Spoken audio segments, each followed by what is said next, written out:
سلام. امروز اومدم برج خفن آزادی. خیلی ها نمیدونن این تو چه خبره. فکر میکنن همین برج و تمام. این تو پر از اتفاقات قشنگ و باحاله. زیرشو که نگم براتون. حتما اگر میخواید بدونید داخل برج آزادی چه خبره تا آخر این ویدیو همراه من باشید. فعلا.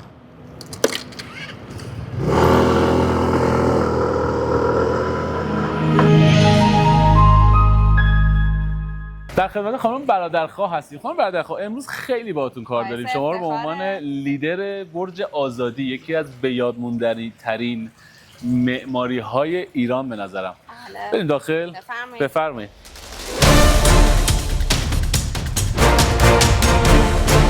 اینجا قسمت تالار ایران شناسی، یه ماکت از نقشه ایران برای دهه 40 تا 50. در واقع ما می‌خوایم یه نقشه ایران توی دهه 40 تا 50 حرکت کنیم و اون زمان اینطوری بوده که به صورت برعکس روی این ریل ها می‌ایستادن.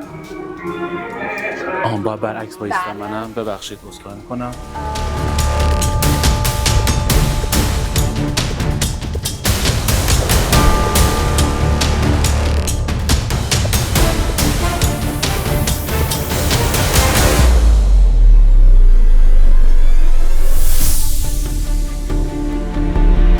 اینجا چیه خانم برادرخواه؟ اینجا گذرگاه زمان رو به ما نشون میده. نقطه تمدن انسان رو از ابتدا و پارین سنگی تا انتها با یک سری نماد در اختیار ما گذاشته. نمادهایی که میبینید خطوط میخی، مردی که دستشو مشت کرده همیشه در صحنه حضور مردم ایران، عقابی که میبینید نماد بصیرت و بینایی مردم ایران، تخت جمشید رو میبینید، گل لاله که نماد صلح بین مردم ایران هستش، گل لاله نماد خون شهیدان و آتشکده زرتشت رو اینجا میتونید ببینید. یعنی در کل نمادها رو از هر دوره یک نماد رو برای ما گذاشته اینجا. بسیار عالی. به این توضیحی راجع به این دیوارا واقعا اینا کار دسته؟ بله. این همه کار دسته. نمای داخلی ساختمان بتونه و کار دست. راجع به نمای بیرونی هم یه توضیح به ما میدین؟ نمای بیرونی از سنگ‌های جوشقان اصفهان هستش. سنگ‌های کف از گرانیت همدان و سنگ‌های درهای ورودی گرانیت کردستانه. جالبه بدونید که تمامی این سنگ‌ها رو آقای قنبر رحیمی که معدن‌دار بودن اهدا کردن. بهش میگفتن ارباب قنبر. بله درسته. اطلاعاتی دارم به اسم ارباب قنبر بوده، معدن‌دار بوده سمت جوشقان قالی. بله. من خانواده خانومم برای جوشقان قالی هستن. ارباب قنبر خیلی ازش صحبت هست اون موقع و خیلی خدمات داده و شنیده بودم که سنگ اینجا رو ارباب قنبر در اختیار بود.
نقشه رو میتونید اینجا ببینید که هر قسمتش با شماره برای شما راهنمایی شده و به زبان انگلیسی هستش.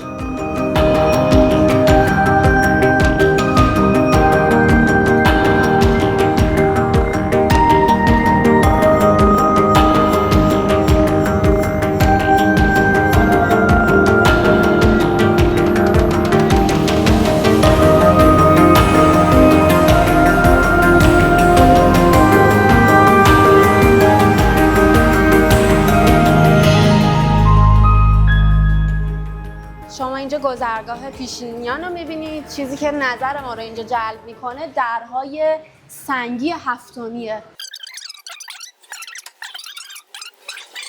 این درها اینجوری باز و بسته میشه. اهرم ها رو میندازن داخل جایگاهش، میچرخونن، چرخ‌زنده‌ایه. خودش درها بس باز یا بسته میشه به طور 7 تن. بله 7 تن وزنشه اتوماتیک. بفهم. جالبه که این درها زاپاس هم داره که یه موقع اگر خراب شد بتونیم جایگزین کنیم براشون. آن تو انبار زاپاس؟ نه، داخل موزه اصلی شما میتونید زاپاس این درها رو ببینید. گذرگاه پیشینیان. شما اینجا کپی پلان های برج رو میبینید که توسط حسین امانت طراحی شده. اسمشون بالا اومد آقای امانت، طراح برج. اینا چیشونه؟ کپی پلان ها، یه کپی از نقشه هایی که کشیدن قبل از اینکه بخواد ساخته بشه، نقشه که کشیدن. بله اینا چی بینم؟ خب اول اینکه گذرگاه پیشینیان، شما معماری سقف رو که ببینید به صورت پلکانی از بلند تا کوتاه رفته. نماد این بوده که وقتی کسی از اینجا وارد صحنه اصلی می شده خم می شده و ادای احترام می کرده به برج. بله. اینجا 4 تا ویترین با کاربری موزه‌ای داریم. تاریخچه برج رو این قسمت میتونید ببینید. حسین امانت که گفتم دانشجوی رشته معماری و 24 سالشون بود که طراحی کردن برج رو. مهندس پورفتحی عزیز سازنده برج. طی 2 سال و 4 ماه برج رو ساختن، از سال 48 تا 50. آقای حقیقی کیه؟ آقای حقیقی سرپرست کارگاه بودن و آقای قنبر رحیمی تمامی سنگ‌های برج رو اهدا کردن. ارباب قنبر. بله ارباب قنبر. فاز 3 که برگرفته از 33 پل اصفهان قرار بوده ساخته بشه دور میدون. توی اون حفره ها قرار بوده غرفه هایی بزنن و صنایع دستی به فروش بره که متاسفانه این فاز کنسل شده و ساخته نشده. چرا؟ به دلیل مهاجرت حسین امانت. قشنگ میشده ولی اگر این طرح اجرا میشد خیلی قشنگ میشده. بله بفرم. میشه بریم اون قسمت؟ بله بفرمایید. این قسمت برای بعد از انقلاب هستش.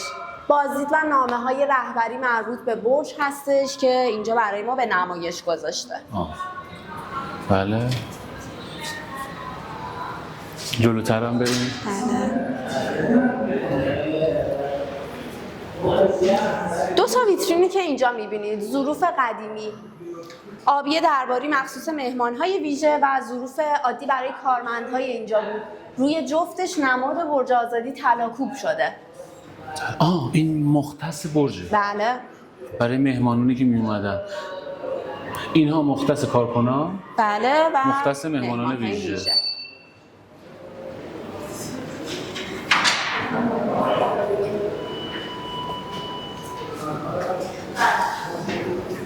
این برم بفرمایید. تجهیزات اداری که توی قسمت اداری اینجا کاربرد داشته. جالبه بدونید اون زمان ما دستگاه ورود و خروج هم داشتیم و کارتی بوده. وقتی که دیر میرسیدم این کارت به رنگ قرمز در میومده و وقتی که سر وقت بوده این کارت آبی در میومده. برای کارکنان اینجا. بقیه چیزا انواع دستگاه‌های تایپ و تلویزیون و رادیو. تلویزیون پارس.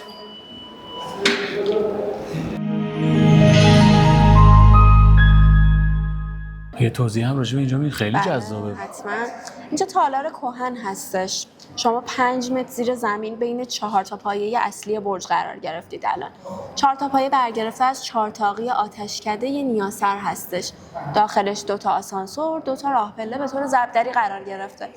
آسانسورها برای 53 سال قبل هدیه شیلدر سوئیس به ما بوده که یه تبلیغی هم برای اونا بشه.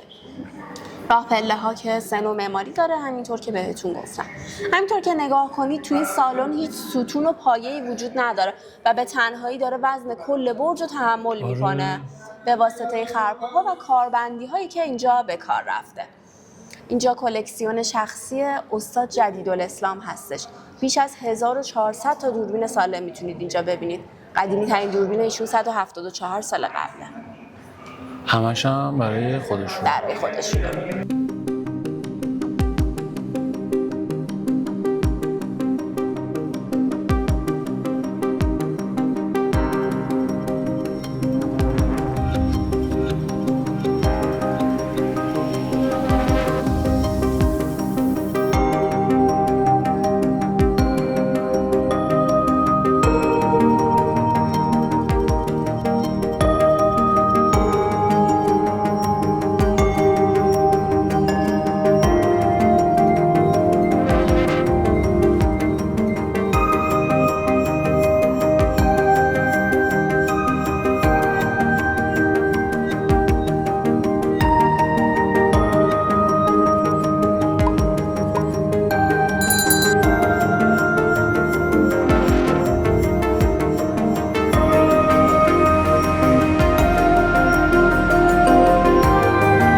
قسمتش میدی من نیاز باز اینو بگم سورپرایز میشی. چه معماری عجیبی. بفرمایید ببخشید. خواهش میکنم. خب اینجا تالار آینه است. حالا چرا بهش میگن تالار آینه؟ ما اینجا 12 تا ویترین از چشم‌اندازهای ایران میبینیم. داخل ویترین ها سمت چپ و راستش آینه قرار گرفته. در واقع از قانون آینه های موازی اینجا استفاده شده. به همین دلیل وقتی داخل ویترین رو نگاه میکنید انگار یه ویترین تا انتها ادامه داره. مگه اینی؟ و بی نهایته. نه، در واقع دو طرفش آینه قرار گرفته. آره. مربوط به خلیج فارس هستش. صنعت پتروشیمی و کشتیرانی خلیج فارس رو داره نشون میده. این یکی چیه؟ این چیه؟ اینجا چون کاربری نگارخونه داره تابلوهای هنری هر سری عوض میشه. کاخ صاحبقرانیه. بله. این چی؟ محیط زیست گونه های مختلف جانوری رو داره به ما نشون میده. ولی آره حالتش یه جوریه که انگار همش به هم وصله. بله درسته. بله این یکی خاموشه. یه گوی داخلشه. چی داخلشه؟ یه گوی داخلشه که یه حدیث از پیامبر هستش. میشه مربوط به فرهنگ و هنر.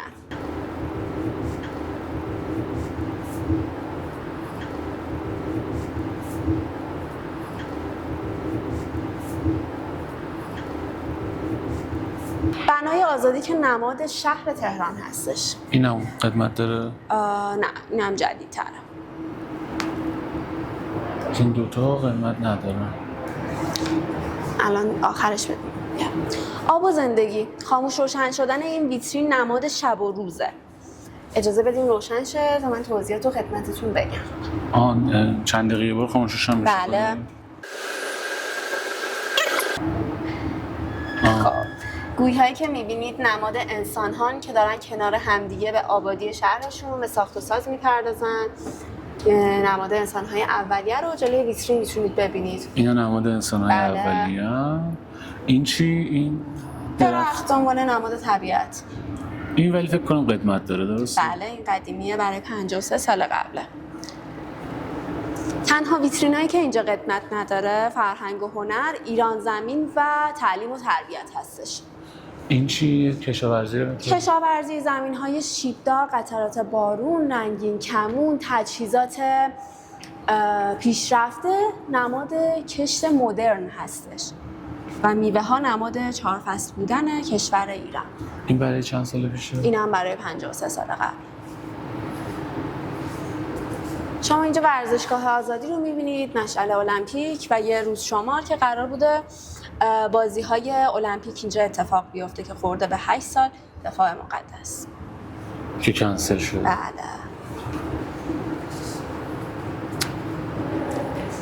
ویترین شهرسازی که شهرک اکباتان طبق اینا ساخته شده. می‌خواسته بگه که ما بعداً قراره خونه‌های مدرن و عریض و مرتفع رو داشته باشیم. 53 سال پیش برنامه ریخته شد. ویترین دریای خزر که به تازگی توسط همکارای عزیزم بازسازی و تمیز شده. این قسمت ماهی خاویار نماد طلای سیاه زیر دریا و روی دریا رو می‌بینید. رشته کوه‌های البرز و زاگرس. چه جالبه. اینم قدیمیه. بله. باغ فردوس ها. این قسمت صنایع هستش. انرژی هسته‌ای اتمی تو مانیتور انواع صنایع ها پلی می شده که دیگه متاسفانه خراب شده. برگرفته از شهر فرنگ داخل این دایره ها هر کدوم یه صنعت رو به نمایش گذاشته. اون گوشه هم انرژی هسته‌ای رو نمایش دادن. بسیار عالی. و ایران زمین که فرمودین جدیده. ایران زمین جدیده. وقتی اون به کار میفته یه تاریخچه و تئوری راجع به برج آزادی به نمایش میذاره.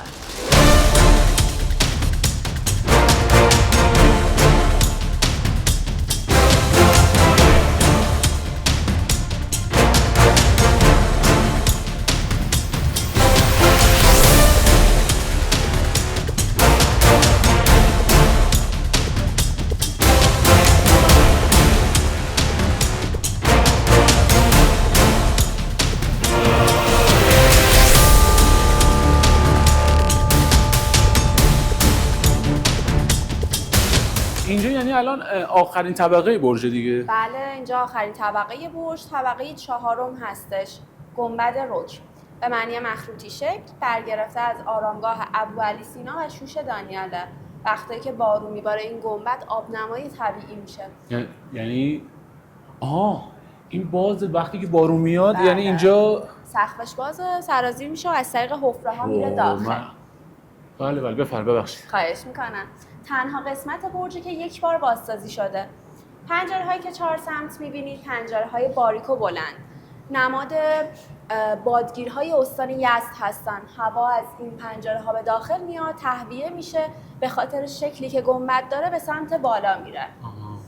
پنجره های 6 ضلعی. چی به سمت بالا میره؟ هوایی که میاد هوایی که میاد از اینجا تهویه میشه و بعد به سمت بالا میره به خاطر شکل برگرفته از بادگیرهای استان یزد. اینا چی؟ پنجره های 6 ضلعی نماد جایگاه تیراندازی برای قلعه های قدیمی بوده. اینا رو از اونا الهام گرفتن. بله. از بالا تا پایین ما 277 تا پله با 3 نوع معماری مختلف داریم. پله های مساجدی، پله های آب انباری و پله های تخت جمشیدی. یعنی چی؟ تخت جمشیدی که میدونم کوتاه پله های آب انباری خیلی بلنده، یعنی تا وقتی که به اولین پله نرسیدید شما متوجه وجود پله‌ای نمیشید. پله بعدی. بله. و پله های مساجدی که برگرفته از مساجد اسلامی هستش. این خیلی مرغن جالب بود، یعنی بارون که میاد خیلی آره واقعا یه جلوه زیبایی بوده. مثلا شما بکن سال 48 فرموده بودین. بله. درسته؟ سال 48 همچین فکری کردن آقای مهندس حسین امانت.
اینجا الان طبقه سوم گالری آسمان هستش. اینجا چقدر شبیه آرامگاه خیامه.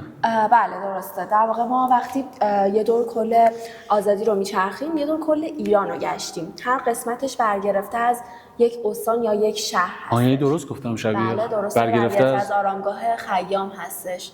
قسمت داخلی گنبد رک رو میبینید شما الان. ستاره شمسه‌ای که نوک گنبد رو پوشونده و نور خورشید رو به این طبقه انتقال میده. یه جلوه قشنگتری به گالری هنری میده. اینجا گالری هنری هستش. نور طبیعی. بله نور طبیعی. و همین منظور دیوارهای اینجا بتون تیشه کاری شده با دسته. مال همون دورانه. مال همون دوره، همراه با خرده سنگ‌های نمای برج که یه جلوه قشنگتری به گالری هنری بده. 2 تا دیواری که میبینید به منظور جداسازی فضای سنتی داخل و مدرن بیرون که آسانسور هستش. یعنی اینا کار دست دارن؟ بله تیشه کاری شده با دست هستش. طبقات یه جوری که شما وارد هر طبقه که میشی سورپرایز میشی قشنگ. واقعا که بی‌نظیره اینطوری میتونم واقعا بی‌نظیره. یعنی شما حساب کن من هیچی ندارم میگم زبانم قاصر. بفرمایید. اینجا طبقه دوم طاق کسری برگرفته از طاق کسری یا ایوان مدائنه که توی بغداد یا عراق امروزیه. پنجره های لونه کبوتری روش برگرفته از مساجد اسلامیه که نور خورشید رو از بیرون به داخل انتقال میده. وقتی که غروب میشه یه لوزی شکل میفته روی دیوار که خیلی جلوه قشنگی به اینجا میده. نور بیرون میفته. بله نور بیرون میفته داخل. اگر اینجا رو به 2 نیم تقسیم کنیم هر 2 قسمتش شبیه همه به جز همین طبقه. 3 تا پنجره که از قد معمول انسان کوتاه‌تر ساخته شده. چرا؟ وقتی میخواید با این پنجره ها به بیرون نگاه کنید مجبورید خم شید. حسین امانت به اجبار داره میگه که باید به قله دماوند احترام بذاریم. سمت قله دماونده. این سمت قله دماونده.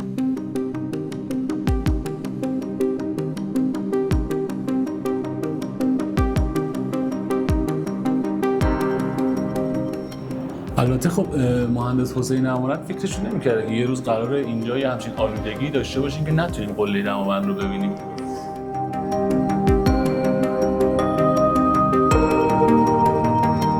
بعد الان یه سوال، این قسمت همون یکی از قسمت‌های اون پاییه که درسته، وقتی از بیرون زیر برج وایسیم این پنجره‌های لوزی شکل آبی رنگ رو می‌بینیم. این پنجره آبیایی که از بیرون. بله درسته، که امضای حسین امانت هم روی همین قسمت قرار گرفته. این پنجره ها هم رو به قله دماونده که حسین امانت جوری طراحی کرده که شما بخوای قله دماوند رو ببینی باید احترام بذارید. و یه چیزی اینجا جلب توجه کرد. ببخشید من یک لحظه از شما عذرخواهی می‌کنم.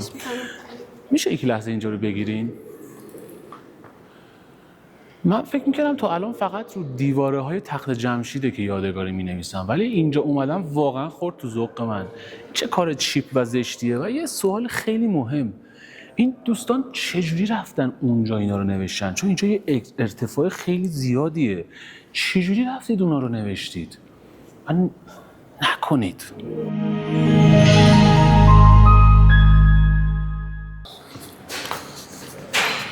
الان اینجا پله ها نوعش تغییر کرد؟ بله، پله های تخت جمشیدی هستن که ارتفاعشون خیلی کوتاه‌تر از پله های مساجدیه. آره من تخت جمشید رفتم، دقیقا مثل پله های تخت جمشید.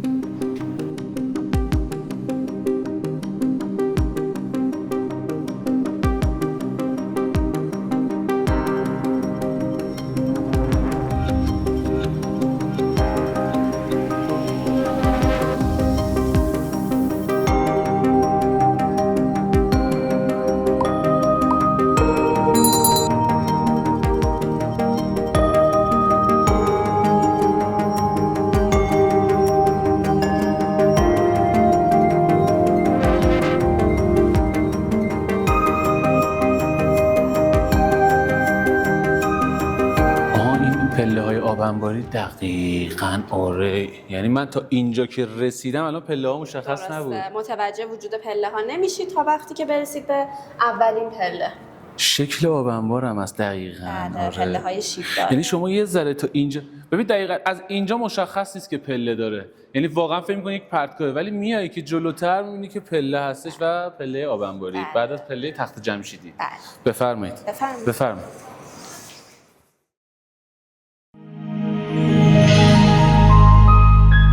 برج آزادی خودش جذابه، هر قسمتش هم که میری هم جذاب و هم سورپرایزت میکنه. بله، هر قسمت یه داستان جداگونه داره برای خودش. اینجا رو یه توضیح میدین؟ بله حتما.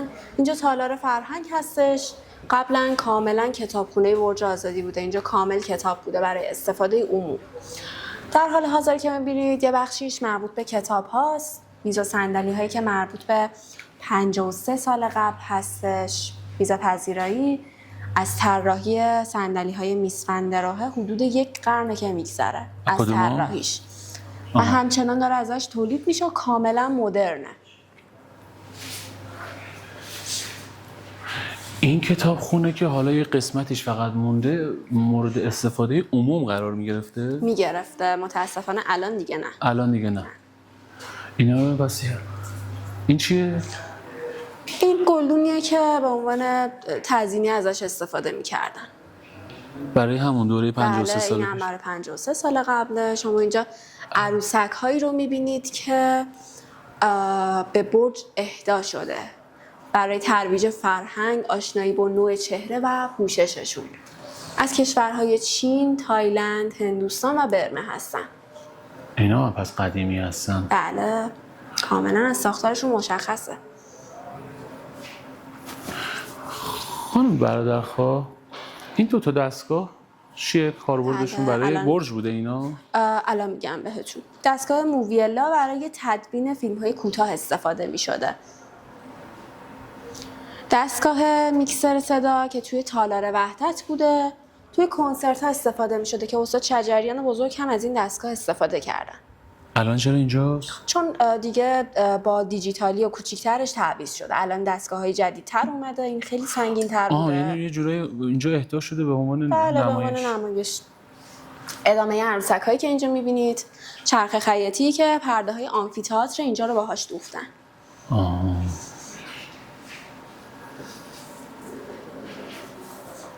اینجا یه سری تجهیزات می‌بینید که توی سینما و آمفی‌تئاتر اینجا کاربرد داشته. صنایع دستی‌هایی که می‌بینید معاصر و جدید هستن. اینا جدیدن. بله. ولی اینا نه. نه اینا نه. این ولی فکر می‌کنم قدیمی. اینم قدیمیه، صندلی استراحتی که از پوست اسب ساخته شده.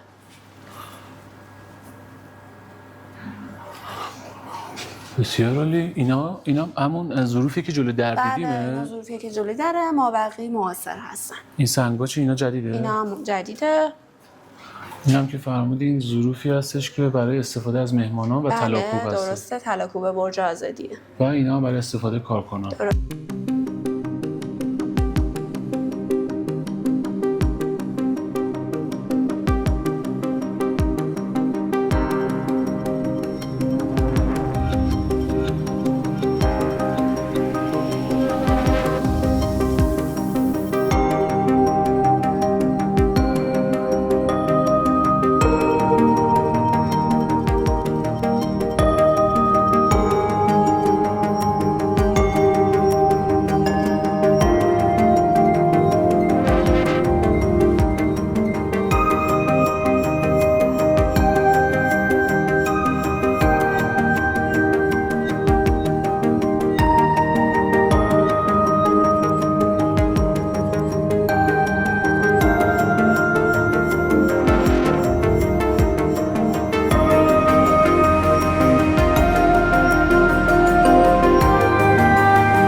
خیلی سورپرایز شدیم از دیدن داخل برج آزادی. من که خودم سورپرایز شدم، امیدوارم شما هم سورپرایز شده باشید. حتما تو کامنت ها به من بگید که دوست دارید کجای تهران، کجای ایران رو ببینید تا ویدیو بعد شما رو به خدای بزرگ می‌سپارم. خدا یار و نگهدارتون.